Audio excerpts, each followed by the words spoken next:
Hi అండి. అందరికీ వందనాలు. నేను ప్రభాకర్‌ని. ఈ వీడియో ఏంటంటే కొంచెం సేపు మీతో మాట్లాడే ఉద్దేశంతో చేయడం జరుగుతుంది. అదేంటంటే నేను మీకందరికీ చెప్పాను గదా! మన ఛానల్ స్టార్ట్ చేయడం జరిగింది. సబ్స్క్రైబర్స్ వస్తున్నారు. వ్యూస్ కూడా పెరిగాయి. షార్ట్స్, వీడియోస్ అవన్నీ అప్‌లోడ్ చేశాను. అయితే నేను ఒక 2, 3 రోజులు బట్టి ఆలోచిస్తున్నాను. ఏంటంటే నేనైతే ఎక్కువ మందికి నేను పబ్లిసిటీ అట్లాగేం చేయలేదు. ఒక 10% ఒక 8-10% మందికి మట్టికి నేను యూట్యూబ్ స్టార్ట్ చేసినట్టు, ఛానల్ పెట్టినట్టు కూడా తెలుసు. నేను చాలామందికి కూడా షేర్ కూడా చేయలేదు.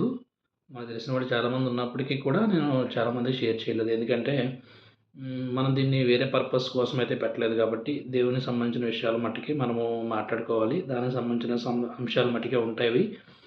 అట్లాంటి కంటెంట్ మట్టికి మనం దీంట్లో పెడతాము, అప్లోడ్ చేస్తాము. దానికి సంబంధించిన మట్టికి మనం వీడియోస్ పెడతామనే ఉద్దేశం మనందరికీ ఉంది.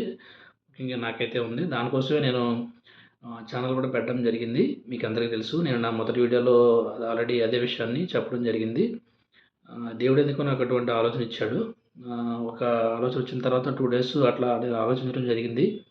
ఆలోచించడం జరిగిన తర్వాత ఎందుకో స్టార్ట్ చేయాలనే ఉద్దేశం నాకు వచ్చింది. ఉద్దేశం వచ్చిన వెంటనే నేను ఆ రోజు నైటే నేను ఇంటి దగ్గర కూర్చొని నా ఫస్ట్ వీడియో కొంచెం ఇట్లా పట్టుకొని అప్లోడ్ చేయడం జరిగింది. నా మొదటి వీడియో మీరు చూస్తే నేను అంటే అట్లా కొద్దిసేపు ప్రార్థన చేసుకొని ఏం చేయాలనే ఉద్దేశంతో ఆలోచిస్తూ ఇక మొదలెట్టేద్దామని చెప్పేసి ఫోన్ తీసుకొని మొదలెట్టడం జరిగింది. ఆ విధంగా మాట్లాడిందే నా ఫస్ట్ వీడియో. ఆ విధంగా మొదటి వీడియో అప్లోడ్ చేయడం జరిగింది. అయితే మిశ్రమ స్పందన అంటారు కదండీ! అట్లాంటి విషయం జరుగుతుంది ఇక్కడ. అంటే వేరే వాళ్ళు ఏదో అంటారని చెప్పేసి నేనేమి బాధపడటం గానీ, సంతోషపడటం గానీ అట్లాంటిది ఏం లేదు. జస్ట్ మీకు మాట చెప్పాలనే ఉద్దేశంతో చెప్పడం జరుగుతుంది. కాబట్టి నేను ఇక ముందు కూడా ఫ్యూచర్‌లో కూడా ఎక్కువ లెంగ్త్ ఉన్న వీడియోస్ అయితే నేను చేయనండి. 5-10 మినిట్స్ లోపే ఉంటాయి. ఏదైనా అవసరం వస్తే 15 మినిట్స్ లోపు ఉంటదండి. ఎందుకంటే నేను అంటే అంత ఎక్కువసేపు ఉన్నప్పుడు కంటెంటు లేదా మ్యాటరు లేదా అంశము సంబంధించిన విషయం ఏదైతే ఉంటే ఖచ్చితంగా దానికి సంబంధించిన మాటలు చెప్పాల్సొచ్చినప్పుడు సమయం పడతది. ఖచ్చితంగా దాన్ని తీసుకోవడం మంచిదే. నేను దానికి వ్యతిరేకమైతే కాదు. కానీ అట్లా అని చెప్పేసి మనము మొదలెట్టిన తర్వాత ఏదోటి వింటారులే, వాళ్ళే ఉంటారులే అని చెప్పేసి ఉద్దేశం అయితే నాకు లేదు.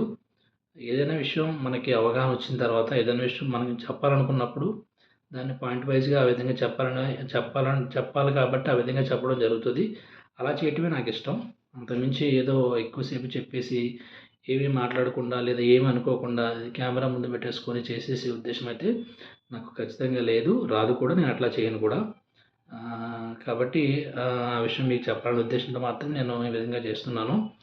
ఇంకో విషయం ఏంటంటే ఇదే ఇప్పుడు ఏ విధంగా అయితే నేను మాట్లాడుతున్నానో ఆ విధంగా కొంతమంది దేవుని సన్నిధిలో కూడా వాళ్ళు ఏం చేస్తారంటే సిద్ధపడకుండా వచ్చేస్తారండి. పాట పాడడానికి సిద్ధపడరు, ప్రార్థన చేయడానికి సిద్ధపడరు, లేదా సాక్ష్యం చెప్పడానికి సిద్ధపడరు. ఏంటంటే కొంతమంది మొక్కుబడిగా ఏదో విధంగా సండే వచ్చింది కాబట్టి ఖచ్చితంగా వెళ్ళాలనే ఉద్దేశంతో వాళ్ళు వస్తూ ఉంటారు. అట్లాంటిది కూడా మంచిది కాదు. ఎందుకంటే సన్నిధికి వెళ్ళేటప్పుడే మీరు కొంచెం ఆలోచించుకోండి. రేపొద్దున ఆదివారం సన్నిధికి వెళ్ళాలి. మనం ఏ పాట పాడాలి, సాక్ష్యం చెప్పమంటే ఏం చెప్పాలి, లేదా అక్కడ ఏదన్నా పనుంటే ఏ విధంగా మనం దానికి సంబంధించిన రెస్పాన్స్ చూపించాలనే ఉద్దేశం ప్రతి ఒక్కళ్ళు కూడా మీరు కొంచెం దానికి సంబంధించిన సమయాన్ని కొంచెం కేటాయిస్తే మంచిది. అదేవిధంగా వాక్యం చెప్పేవాళ్ళు కూడా కొన్ని సంఘాల్లో జరుగుతుందండి. నేను అందరినీ చెప్పట్లేదు. కొన్ని సంఘాల్లో కొంతమంది వాళ్ళు ఏం చెప్పాలో, ఎలా చెప్పాలో అనేది ఆలోచించరు, సిద్ధపడరు. ఎక్కడెక్కడో అంటే లేట్‌గా వచ్చి తిరిగి ఉండొచ్చు. అయినప్పటికీ కూడా మనం దేవుని సన్నిధికి వస్తున్నప్పుడు దేవుని మాటలు చెప్పాలంటే మనం సిద్ధపడాలండి. కొన్నిసార్లు దేవుడే అనుమతించి దేవుడు తన బోరుగా వాడుకుంటాడు. అది కూడా నేను దానికి ఏకీభవిస్తాను. అట్లాంటప్పుడు ఆ విషయం వింటున్న వాళ్ళందరూ కూడా దాన్ని గమనిస్తారు. దాన్ని ఒప్పుకుంటారు. దేవుడే ఖచ్చితంగా మాట్లాడితే వాళ్ళందరూ కూడా మారు మనసు పొందుతారు.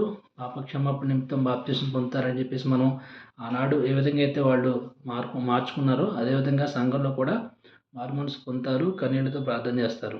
అయితే అట్లా కాకుండా కొంతమంది ఏదో ఒకటి చెప్పేసి బైబిల్‌లో ఆదికాండం నుంచి ప్రకటన గ్రంథం వరకు 4, 5 రిఫరెన్స్‌లు తీసేసి అవి చెప్పేసి, ఇవి చెప్పేసి లేదా మధ్య మధ్యలో 4, 5 పాటలు పాడేసి అలా టైం అంతా వేస్ట్ చేసేసి లాస్ట్‌లో ఏదో చెప్పేసాము ఎక్కువైపోయింది వీళ్ళకి ఎక్కట్లేదు అనే ఉద్దేశంతోటి వీళ్ళు చెప్పిందేమో వేరేలా ఉంటది. అక్కడ రిసీవ్ చేసుకునే వాళ్ళు, అది వినేవాళ్ళు ఎవరైతే ఉన్నారో వాళ్ళు చాలా దాహంతో ఎదురు చూస్తూ ఉంటారు. అక్కడ ఏంటంటే మిస్‌కమ్యూనికేషన్ జరుగుతది.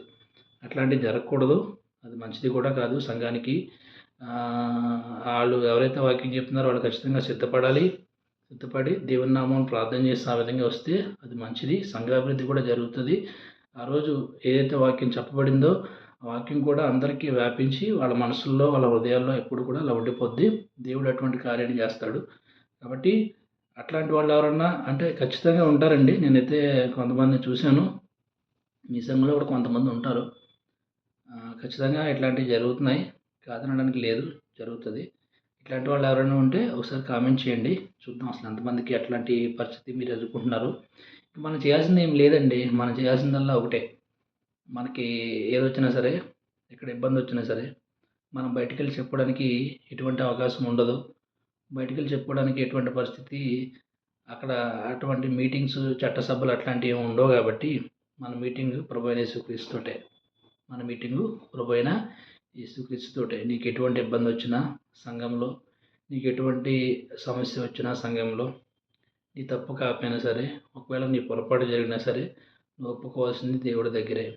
ఖచ్చితంగా నీవు దేవుడి దగ్గర ఒప్పుకోవాలి. దేవుడే సమస్తాన్ని సమకూరుస్తాడు. దేవుడే సమస్తాన్ని కూడా చక్కబెడతాడు. దేవుడి దగ్గరే సమయం ఉంది.